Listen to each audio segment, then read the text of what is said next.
welcome back to the Clone Wars Star Wars Retrospective. I'm the cloaked trust now. The cloaked. Yeah, just made that because I saw it in the title episode. I am General Taylor Field. Yes, ladies and gentlemen, welcome back. This is the Clone Wars Retrospective. We are reviewing every single episode in a lead up to the Clone Wars revival happening sometime in the future. I don't know when, they've not given us a date, but we are doing this. Taylor's a big fan of them. I'm watching most of these episodes for the first time. I've seen probably about... Now we're getting into territory where I've not seen any of them at all. So you got a veteran and a newbie over there. Well, veteran over there, a newbie over here. Anything to say before we get into these episodes? We're reviewing episodes 9 to 12. 9 to 12. No, I'm stoked for this. Cloak of Darkness, Ahsoka and Jedi Master Luminara, is that how you say it? Luminara escort the captured notorious separatist leader Gunray to Coruscant so he can stand trial for his crimes. However, they are unaware that Count Dooku has sent an assassin, a solid Ventress, to free the captive. With the help of Senate commandos, the Jedis have to thwart Ventress's efforts to free the prisoners, despite the traitor's plans of the Senate Guard Captain Argus. Written by the great Paul Dini, who is he is the main writer and creator of Batman the Animated Series. Really? So I'm not sure if he does more episodes than this, but yeah, I don't see his name on many. But oh yeah, he does the holocron heist episode. That's good. He wrote that, and Voyage of Temptation. He wrote that. So yeah, if you like his work, he is he created Harley Quinn, like legitimately and stuff like that. Yeah, she was in the animated show first before she was in comics and movies. Oh wow! Yeah, so he's a very famous Batman writer. So good to see. And I guess I can start off, which I can say I'm a little disappointed by this episode. And the only reason is I feel like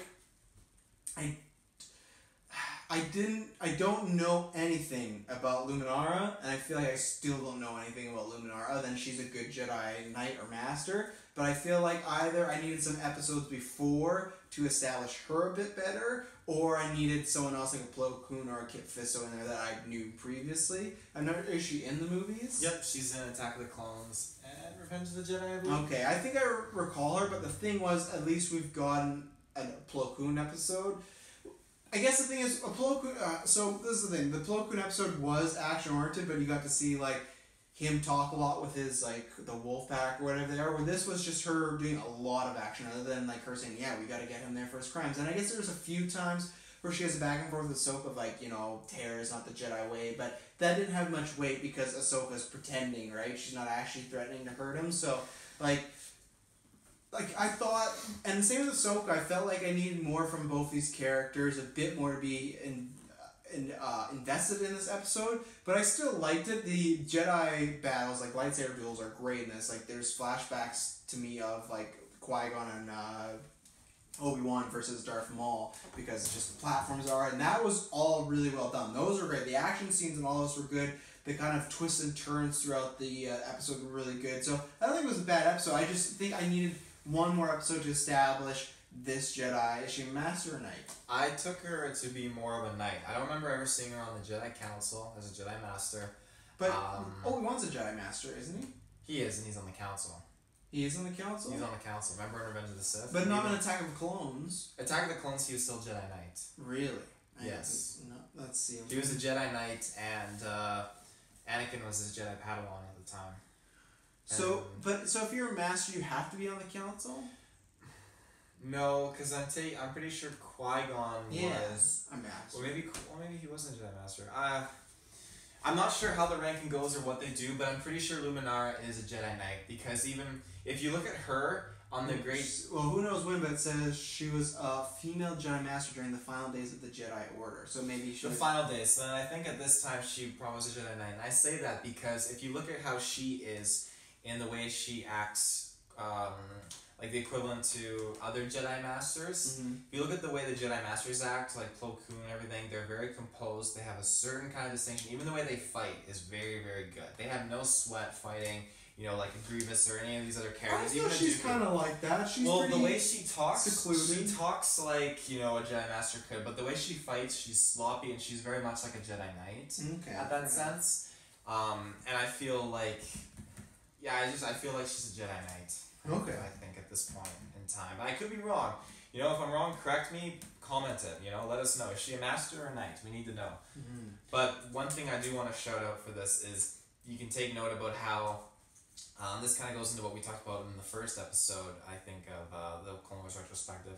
How Dooku says, you know, if you do this mission for me as like Ventress, then prove yourself worthy to actually be my apprentice. Mm-hmm. Which means like she's not his apprentice yet. She's a Sith assassin. She's going through some training. Like she's called out on Dooku's staff. Would Palpatine be a little worried about her though, because it's still like another Jedi. It's something he bears in mind. Like he's aware that there's Sith assassins and this sort of stuff out there, but it's not something he's extremely concerned about because he sees himself as being able to be, you know, seeing things before they happen and dealing with the situation before it gets out of hand. And again, something you'll get to see happen later on in the series. But it goes to show even Dooku respects this rule of two, you know, and even he has the mindset of, you know, hoping maybe to eliminate Palpatine and take Ventress as his Padawan. So yeah. I don't have many other notes. Like I said, there was good action. I liked the kind of twist there at the end when he's just like, "Oh, I'll tell him how much you helped like the commander guy," and she kills him. I like that. I like that commander guy who's like the Argus guy who's a slime. The other thing was that again, it's taking me out with Ahsoka. At one moment to get away, Ventress throws like a bomb, and then Ahsoka because she's jumping off like a wall or something connected to the ship, and then Ventress throws a bomb there, and then she kind of jumps off, but when it explodes, Ahsoka should definitely be dead. Oh yeah. That explosion was way too close to her. So I really enjoyed the Republic guard kind of turning, that guy Captain turning. Yeah, isn't that Argus? Argus, yeah. I loved I like him, yeah. I like the fight between him and the clone. And I like the Viceroy he's so schemish. Like he's like, "Hey clone, you wanna be rich?" You know, he's just, yeah. He's such a little shit. Like even like the fight scene between the clone and Argus was really awesome. I loved that they were doing that. But then skipping ahead a bit when Viceroy, our new Gunray, is like, "Oh, you know, I had a good feeling about you, Argus," and he gets killed. He's like, "Oh, I always had a good feeling about you, just now, you piece of shit." Yeah, he was good. And I like too how Argus was kind of like egging Ahsoka on to go help, like, "Oh, you know, like whatever that line he says." But it's like the way I see it, you know, sometimes being a good soldier is doing what you think is right. Yeah, like he doesn't play it off that he's bad. Yeah, which is good. It's a good twist. So yeah, I would give this episode a thumbs up. Like I said, I need a bit more character investment from the other two, but I like twists and turns, and the action was really good. Yeah, I'll give it one thumb up. So, Lair of Grievous, aka Jigsaw. Yeah, watching this, I just got thought. This is straight up Jigsaw, all the traps in the house and everything. Jedi Master Kit Fisto and his former Padawan, the Mon Calamari Jedi Nadar Veeb. Wow, that's a long sentence. Track escaped prisoner Newt Gunray to a remote world, following Newt into a mysterious den filled with strange creatures, weapons, and wartime artifacts. The Jedi discover it is a trap-laden lair of General Grievous. Learning that Count Dooku has led the Jedi there in order to punish Grievous for his recent failures. The General is determined to prove his abilities and destroy the Jedi. Kit and Nadar, along with the contingent of clones, must fight their way past Grievous and his caretaker droid, a 4D, to avoid being caught by General's evil clutches. So this kind of answers your question before in the other episode. You said like Grievous is kind of slacking. He needs to pick up the tension here, and now he's being accounted for that in this episode. He is, but then he kind of drops the ball again in this because he only gets half the thing. Because he's like, "Oh, I got the Jedi and the clones," and then he's like, "Oh, good." He's like, "Yeah, but not Kit Fisto." And Dooku calls him on that. Says, "So you still need some refinement, then." Yeah. So. Yeah, I guess I was just wondering just because I feel like he's screwing up so many times. So now I'm keeping a little tally in my head, but. Yeah, I really enjoyed this episode. Definitely big horror vibes. Like multiple times when they walk in Lair the first time, you just see all these like copies of Grievous and whatnot. Just stuff like when he gets shot in the face and they got to do like the mini surgery on him. And, and just even too when they catch him the first time with the cables and he comes down and he's doing his like spiral walk. Like I really enjoyed that. That was really good. Like I said, it was horror vibes for like almost like a kid's show. That was another kind of. Oh, now I've forgotten the word. Claustrophobic type of episode again. This one even more so because Grievous was just always popping around and whatnot. Have they ever shown like what's under Grievous' mask thing? Not that I've ever seen. So what is he technically? I can't remember the name of the species. I think it's a So he's an alien, right? A Kalish. or a Kaladesh. But does he need that armor to survive? Yes. Or does the entire species need that then? No. Oh, okay. His species is completely like an organic species. I can't remember the damages he sustained or something, but it resulted in him becoming a cyborg. He needs those enhancements. But his species is different. I think it's like a Kaladesh or Kayadesh or something like. I can't remember the name of it. It's on the tip of my tongue. Starts with a K though. Okay. But yeah. How did you feel about Kit Fisto? And big shout, love Kit Fisto. I said a couple episodes ago, Kit Fisto and Plo Koon are my two favorites. I like Kit Fisto's voice more than Plo Koon. Plo Koon's voice is just a bit too. It's fine, it'll grow me, but it's almost just a bit too deep for me. Just a bit too like almost trying to be badass. But I like Kit Fisto's voice. I thought it matched with the character really well, and he has this like nice sly comedic side, which I don't know why. Even in just seeing little shots of him in the movies, I would have felt like Kit Fisto had that. So I think he's a standout. His apprentice, I go back and forth. You can spoil this for me. He comes back, doesn't he? No. No, he's dead. Is he actually dead? Yeah, I'm pretty sure he's dead. Really? Yeah. For some reason, I had no idea. I thought he came back and was kind of bad or on the dark side. No, not that I remember off the top of my head. I'm very certain that he is dead. Okay, well then. But he wasn't really his Padawan anymore. He was a Jedi Knight and was just super cocky. Yeah, I didn't like that because not that I didn't like that, but and maybe it's just because I had in my mind that this character comes back. I don't know why I thought that, but I thought that there could have been more to play with there, and I don't think they need to set up him being super cocky, because I guess he does try to take on Grievous alone, but Kit Fisto always does that. Like, I don't know, I'm maybe not remembering well, maybe he chose to do something that got him killed, but I just felt like he was trying to get Grievous, it didn't go well because Grievous overpowered him, but I feel like there's been more they could have played with there, but then they just kill him off. It worked against him because Grievous had the cameras and was watching his, like, the radar, I think that was his name?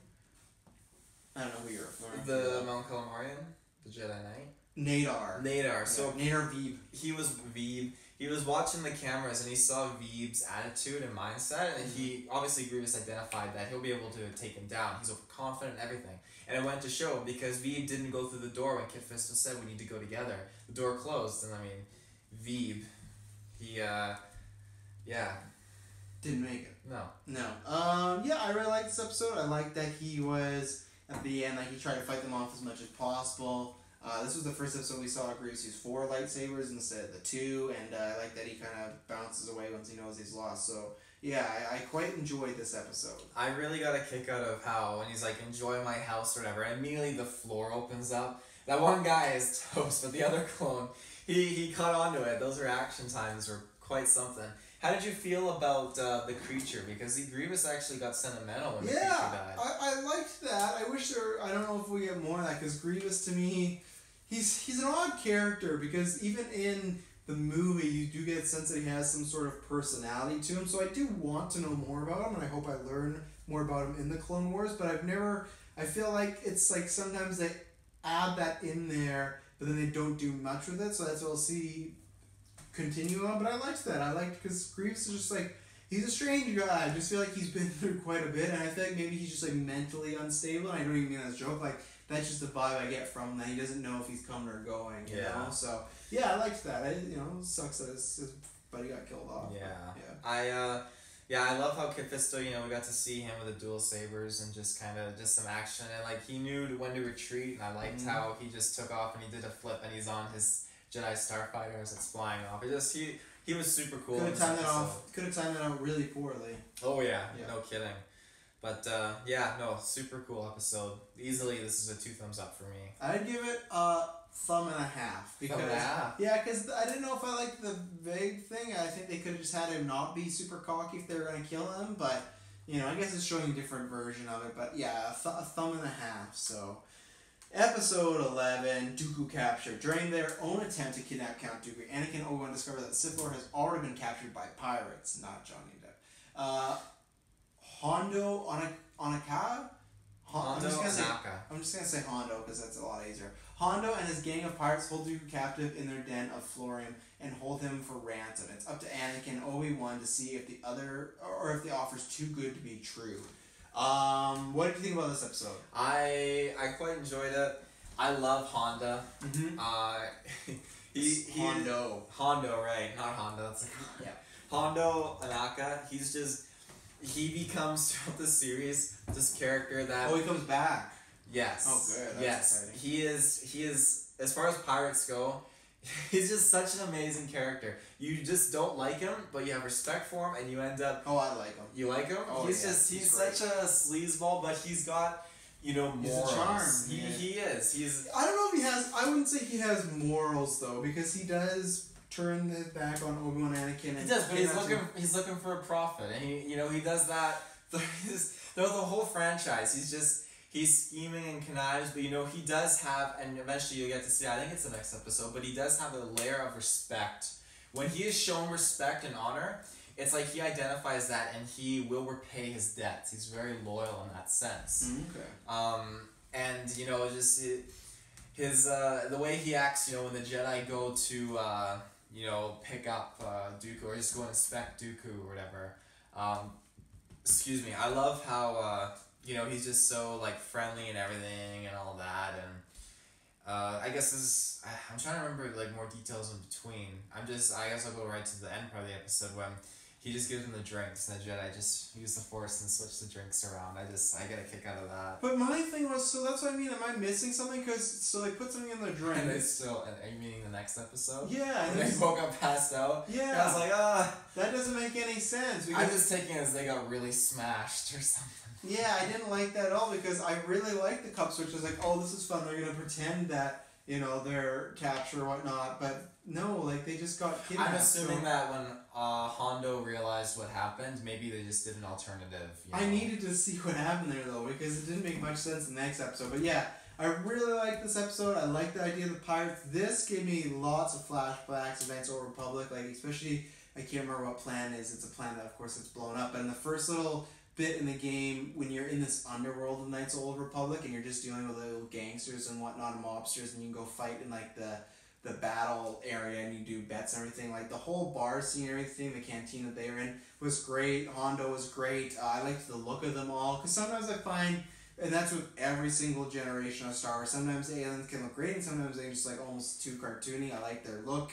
I like the wheeling and dealing that they had with the Jedi and everything like that. My thing was, I don't know, do you think Dooku in your mind would have been, would your Dooku, because I'm coming from the film standpoint, been captured? Because I feel like there's a point where he could have just took out these fools. He would have been captured. I think, he knows when to strike, when to not to, and he knew, he was dealing with these pirates, he was well outnumbered, well outgunned, and he knew that he just had to keep his lightsabers on the down low because these pirates may take a threat to him or whatever, and they're just asking for money, and obviously he's thinking, as soon as he gets back to the Separatist fleet, he can either attack them, pay them, doesn't matter to him, but, I think, any calm, collected Jedi or Sith knows when to appropriately act a specific way or move silently along and be inconspicuous in certain situations, and I think it fitted with his character. He was very calm and collected, and I feel like it's something he would do. Mm-hmm. As much as he is a Sith, he has a lot of Jedi,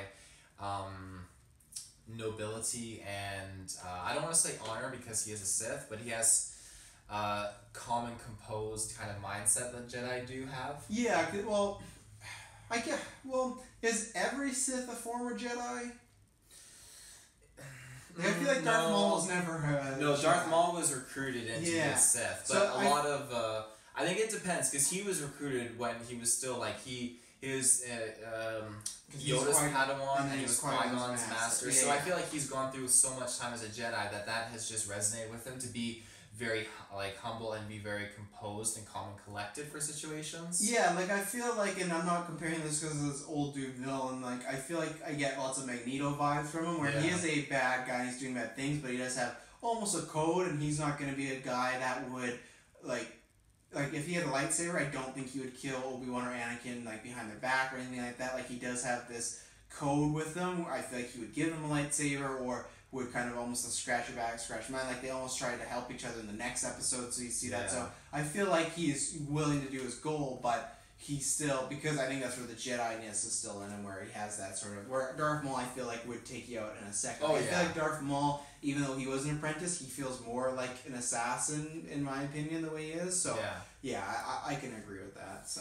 I do want to shout out the Gandarks that they face in that cave. Mm-hmm. That's throwback to Attack of the Clones. when Obi-Wan's like, what did he say? Like, oh, I haven't seen you this excited since we fell into that nest of Gandarks. And he's like, yeah, you fell into that nightmare and I rescued you. So now you finally get to see Gandarks in action against Obi-Wan and Anakin, which is pretty cool. And I liked how Anakin was running around with this thing chasing him, and Obi-Wan's just minding his own business, being very calm about it, just doing his own thing. His lightsaber's busted and all that, so that was pretty cool. What would you give this episode? I would give it 1 thumb up. You know, Hondo is just, he's fantastic in this, and I like seeing, you know, Count Dooku separated from his army and just being on the fence. And you can imagine too what Palpatine is thinking in that office area when his apprentice just got kidnapped by pirates. Like, what a piece of shit. How did this even happen? Good luck with them. I will... I don't know what to give this episode, really. I think I would give it a 2 thumbs up, to be honest. I really like the atmosphere, and that's where we'll get into this next episode, because I thought it was a great setup, and the way it ended, I was like, man, I can't wait to see what's next. And then the Gungan General happened, and I was like, man, what a disappointment, because with this episode, I loved it. Even though I wasn't sure about Dooku getting caught, but okay, fair enough, I get those points. I like seeing Obi-Wan and Anakin, because I think this is the very first episode we've gone of Obi-Wan and Anakin on a real adventure. We've seen them do, like, whatever that train episode was, I can't remember, but with Padme. Like, we've seen them in little splurts, but this was their first full-on adventure. I like seeing them two together. I love the Pirates world and that whole atmosphere and the wheeling and the dealing. So, yeah, it's a 2 thumbs up for me. I love what they set up, and then the Gungan General happened. We're not even, again, it's not even that the Jar Jar stuff happened. I'll read this and then we'll get into it.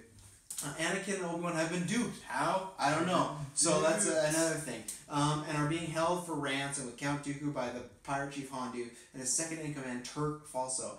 While Anakin, Obi-Wan, and Dooku unsuccessfully attempt to escape, the Republic sends the ransom via special envoy, including Representative Jar Jar Binks. When Falso tries to steal the ransom from his boss by shooting down the shuttle, the only survivors of the squad are the clones and Jar Jar, who's the most senior officer alive, and has to take charge of the mission. It becomes a race against time as Jar Jar rushes to deliver the ransom and take custody of Dooku and save the Jedi. Yeah, there's just a few things. Obviously, I'm not a big Jar Jar fan, so that's one. I don't like Jar Jar in these power places and episodes. In the Bombad Jedi one, then fine, I can see, because he's just kind of there. Didn't you like how it kind of corresponded with the clones? Because, like, even when the clone was like, who's next in charge? Is that you, sir? And even the clone's like, no, that would be Representative Binks. No, and then even then, like, the clones were like, oh, you go be the decoy, and we're gonna... Yeah, I don't mind that, but my whole thing is when they, like... This is a super... Next to... Okay, so at this point, the Jedis are the only ones who feel that there's maybe someone higher than Dooku, right? Like an idea that there's an emperor, right? So, and they are a part of this wheeling and dealing. So they got Dooku, who is either the most powerful Sith out there, or he's the Emperor's apprentice, and he may have information on the Emperor. And their idea is to send Jar Jar Binks with... I know the other guy dies. Whose idea it was probably to send that so the mission would screw up? Even if it is Palpatine's, there's a moment where someone says, we're not doing that. We're not sending Jar Jar. Because in the episode with Bombad Jedi, even Padme is kind of like, oh, Jar Jar. Like, that's the thing. Is like, I guess even in the movies they did talk about him being dumb, but he wasn't in a big, powerful position until Revenge of the Sith, which, again, I think that's just a whole problem. I don't understand how they can all the time make jokes and cracks at him about being stupid, and then be like, hey, Dooku, and not even Dooku, now it's Dooku and Obi-Wan and Anakin, two of their most trusted, powerful... They didn't know that Anakin and Obi-Wan were betrayed and thrown into the Okay, jail. Fair enough. I'm still saying Dooku represents someone more than Jar Jar, and to me, if Palpatine were to say, hey, we should send Jar Jar, a red flag would go off in my mind, be like, either one, you're fucking dumb, or two, this makes no sense. So I don't like Jar Jar. I think it makes sense because he trusts Jar Jar, and Jar Jar is a representative from his planet, Naboo. But it doesn't send someone else, not Jar Jar, who's constantly screwing up. That doesn't make sense. There's no one else. Then that's why Palpatine wanted. I know, but that's where someone else would be like, "Hey, this doesn't make sense." But like question the Chancellor. What? They do all the time. Yeah, but in all situations the time like this, he's making the authoritative command. I just don't and buy. No one's gonna question it because they thought, Obi-Wan and Anakin are on the ground there, and there's a clone escort going. But it's all good. I think if it was something smaller, sure. But with Dooku, I think you do question. You make sure we send the very best. Jar Jar is not the very best. I don't care but if he's then from it was just Naboo. simple. They're just bringing the salt, the spice there. They didn't know that they were gonna get betrayed and all that stuff. Yeah, but they didn't know it. You got to prepare for that. How many times do they get prepared? Like what? How does the prequels start with Obi-Wan and Qui-Gon like they're in a fucking trap? You know, like have they not learned? So I didn't like that, and I was actually quite disappointed too by the. I liked the word and the dialogue back and forth that Obi, Anakin, and Count Dooku had. But I didn't like that they were just constantly just trying to escape. Like, their whole episode was just that. It was just them escaping, put back in jail. I thought we were going to get a big, like, them trying to break out. But it wasn't. I was hoping for, like, a start to finish. They're going through this, going through that. It was just, hey, they get this far. Oh, they get kidnapped. Oh, they get this far. They get kidnapped. I was really disappointed because the last episode left from me. I'm like, oh, we're going to have a really fun time. And to me, the Jar Jar stuff in this was just kind of basic, boring, and then also bad as far as not even just Jar Jar, but I didn't like the setup of Jar Jar. The only thing I liked in this episode is how dark it got at the end when Count Dooku escapes and he just chokes the fucking shit out of that guy. He turns his friend to shoot his friend. Like it was really dark in the score, and then I love Obi's line of when he's like, oh, let him go, they didn't do anything wrong, and he's like, oh, but, Count Dooku, he's not as honorable as us, and just the thing of, like, the way, like, yeah, Obi-Wan doesn't want to kill these guys, he has some honor too, but at the same time, it's like the Batman Begins where he's, he's not killing Ra's al Ghul, but he's not saving them either. I guess Obi-Wan is kind of saving them, but he's still kind of being like, I feel like Obi-Wan's not wanting to arrest him or anything like that because he knows Dooku might take care of him. So yeah, but you can then see it too in Hondo's face. When he's flabbergasted at the amount of honor that Obi-Wan was showing, and even then we said like. Dooku doesn't share my sense of honor, or or my sense of forgiveness, and you could see the look of kind of concern on Hondo's face. Oh yeah, like he's screwed. Yeah, like he's screwed. Yeah, and I don't know. I think that sets up the pace for that sets up the kind of story for when Hondo, he does make a return, and it's always under some crazy shenanigans. But no, I like seeing some crazy shenanigans. I like seeing Hondo's men kind of betray him, and then they lied. They're like, oh, the Republic sent a whole fleet, and everyone died but me. And Hondo's like, oh, they did. And even the Jedi called him out, like, oh, was it just one man that, like, where'd you get your information from? And he's like, you calling me a liar and all that stuff. Yeah. No, that was good. Yeah. I will agree with you that the ending was super dark, but I really enjoyed it, how Dooku did that. It just goes to show, like, that Dooku would come back and screw shit up. He is just totally loathes these pirates and what they did. I like Jar Jar being a little bit, wasn't full on clumsy for most of the episode. I liked how he said like, oh, if we hide in the acid hole, we wait for the creatures to leave, then we know to go back up. I think that was pretty cool. How, it goes to show for the clones that the clones were, they thought they knew what was up and what to do, but yet they were thrown into a situation where they got to learn something new or a different kind of situation. I feel like that's half the time the clones go through that with the Jedi. They learn these new techniques and different kind of things. Jar Jar. They went through this thing with Jar Jar, and I actually didn't mind it. I like that scenario with Jar Jar. And for me, I hate it, but this is a 2 thumbs up. A 2 thumbs up. This is a 2 thumbs up. Wow. I can overlook the Jar Jar stuff because I didn't mind most of it, and I liked how it kind of reflected and bounced off with the clones. And I love the Dooku, Obi-Wan, Anakin stuff that they set up. And you don't agree though that it was a little repetitive and them just getting captured over? No, because it was just they got out once, sent back, and Hondo laid down the facts, and then they got it again, and then when they were captured that time, Hondo was very much like oh, okay, I thought we could be friends. That's it. Then he separated them. He separated them, and then Dooku comes out. Doesn't he break the guy's neck or whatever? Yeah. Yeah. No, he strangles him with his cuffs. Oh, right. Yeah, very dark in this episode, Dooku. Very underrated character. I still say when people talk about prequel stuff, I want my Qui-Gon prequel, and I want Dooku and everything like that, so that's what I want. This is a question, a little off-topic rant, but because lots of clones going around in this episode, maybe in the series, but what is, and you may have the clear answer, what is the reasoning for waiting to do Order 66? When did they, what was Palpatine waiting for exactly? As far as I know, it was just an act of treason. I think he was waiting for the right time to really lure Anakin in. So yeah, that's what I thought. That he was just waiting for Anakin. Yeah. Well, for the most part, like if he activated Order 66 right at the end of Attack of the Clones, not too much. But all the Jedi's would be there though, so they could buy surprise. That, but then he also needs to have, yes, he is the Chancellor. Could have got Padme. But he needs to have the reason. He couldn't have just said, "Oh, treason," and then just fired or activated the order and killed the Jedi. He needed the Jedi to actually come towards him and act without the approval of the Senate. Okay, I forgot about because that was the Jedi acting on their own without the approval of the Senate or anything, or the courts. They were doing that. But then throughout the Clone Wars, and this is something I know you never read that article that I tagged you in, but this after you watch the Clone Wars, maybe you can go back and read the article. But it actually talks about how the relationship between Anakin and Obi-Wan is compromised throughout the Clone Wars. In some of the episodes we actually will watch. When was it never not compromised? Well, there's some... In Attack of the Clones, Obi-Wan fucking hates this kid. Well, there's some... Does, so, that's the prequels. Their relation does not make any sense as far as, in that movie, they hate each other, it feels like.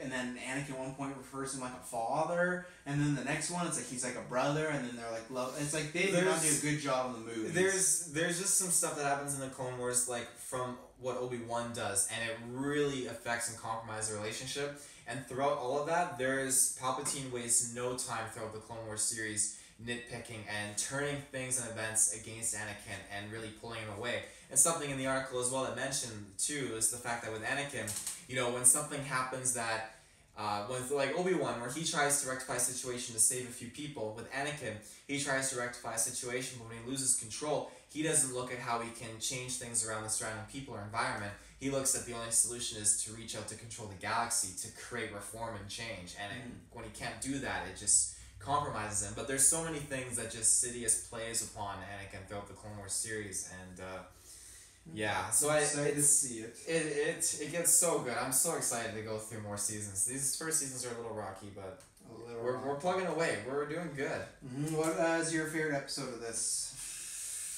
Okay, what were all the episodes that we had? You had Cloak of Darkness, you had Lair of Grievous, you had Dooku Captured, and you had the Gungan General.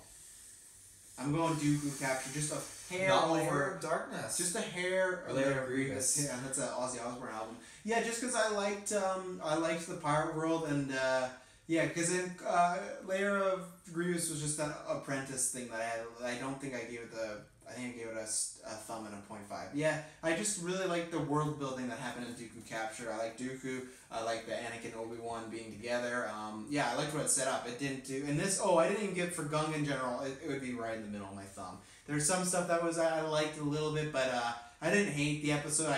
To me, it was more disappointing because of what it sets up. And they don't even explain how Anakin and Obi-Wan get caught. They're just caught. And it felt really lazy. It felt like they had a great part one. Like, what are we going to do? They'll just be caught. And doesn't make... there's a lot of stuff that I was... Same thing, I know you're defending, but I don't buy the Judge or stuff, so maybe it's this doesn't make sense, so... a middle thumb. But yeah, I'd go Dooku Captured. I love the whole world. I'll go with Dooku Captured. I love Hondo's introduction. It was fantastic, and I love the setup of everything in the episode. Super awesome. Do you have any, is Rookie still at the top, or do you have a replacement now for that to come this far? I know they're rated the same. I think Rookies is probably just a hair above Dooku Captured. Oh, okay. Just because Dooku, for me, it's still that thing of, I don't know, I guess Dooku could have got kidnapped, but I would honestly have to watch them side by side, but I'd give Rookies the edge because it's a good standalone episode and it's his beginning and end, where this is a great part one. That's where I do feel like, other than the cliffhanger of... It is a setup episode, like we talked about in our previous retro episode of that, the Anakin with the what was it? There's Battle the Droid. What is it? I have it right here. And Downfall of the Droid. I feel like that was a pure setup episode. You couldn't watch that alone. Other than you don't get the ending of, did they get Dooku? I felt like this was, to me, an episode that I wasn't feeling set up the whole time. I was like, this episode's great. I can't wait to see more. Where Rookies is just a fun, really solid standalone episode. So they're definitely up there, but it's still Rookies for me right now. Yeah. Okay. Yeah. Cool. Where can they find us in it? They can find us, ladies and gentlemen, out there in the search bar. You can find us. Go on your Facebook. Do you know where they can find us? Yes, I do. In the search bar on your Facebook, type in Geekverse Space Podcast. You go to our Facebook page. There'll be tons of stuff. You're obviously listening to this now because you are either on Podbay, or not Podbay. Well, you might be on Podbay. They love us on Podbay. Why is this show still going? Am I right? Patreon, you're on Patreon, you donated all that money to us, which is fantastic. We thank you, we love you. You got this early, months early, that's fantastic. Oh, yeah. But obviously, if you're listening to us and it's December, I mean, I don't know what you did, but you did something wrong the last couple months. Well, I'm not gonna say that on you. If you gotta spend your money on bills and whatnot, you do you. Just make sure you download the episode, you rate, you like, and subscribe. That's all I ask for. The Patreon's just a bonus. But Taylor apparently takes it to heart. I do. This is Star Wars: The Clone Wars. You ladies and gentlemen out there, this is Clone Wars Retrospective. This is serious, serious stuff. I'll let you do the outro. Outro? Yeah, okay. Well, as Travis said, like, subscribe, comment, all that fun stuff. We're on Twitter, GeekersCast. We're also obviously on Podbay. We love you there, Podbay fans. We're on SoundCloud, iTunes, Stitcher, all these fantastic places. So be sure to check us out anywhere on Google. Type in Geekerspace Podcast. And yeah, may the Force be with you. Always.